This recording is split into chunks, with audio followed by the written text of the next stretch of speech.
টাইলসের মধ্যে এরকম একটা সুন্দর ফুটো কিভাবে করবেন। এই দেখেন 3টা ফুটো একসঙ্গে করা আছে, কি সুন্দর হলছে, একটু এদিক সেদিক যায়নি। এইরকমভাবে কখনোই করা যাবে না। কেন এরকম হয়ে থাকলে ধার থাকে, পেছন দিকটায় হাত কেটে যায়, পাতলা হয়ে যায় পেছন দিকটা, এরকম কখনোই করা যাবে না। তাহলে এইরকম একটা ফুটো কিভাবে করা যাবে, তো তার জন্য আপনাকে এই টুলটা কিনতে হবে। এই টুলটার দাম মোটামুটি 500 কি 600 টাকা নেবে।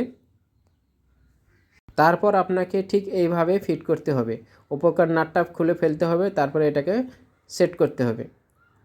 এটা সেট করার পরে আমার সেট করা হয়ে গেল।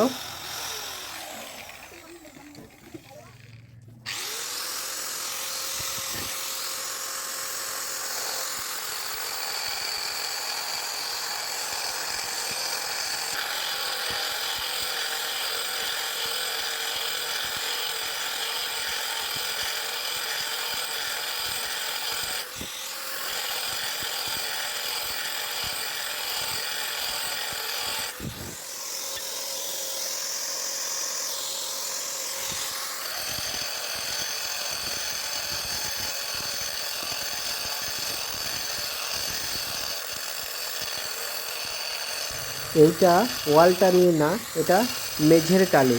মেঝের টালি একটু শক্ত হয়, তাও দেখেন কত সুন্দর ফুটোটা হয়ে যাচ্ছে। তাহলে ওয়াল টালি হলে কত সহজেই ফুটোটা হবে চিন্তা করেন। খুব সুন্দর একটা জিনিস, এই টুলসটা খুব সুন্দর আর কি।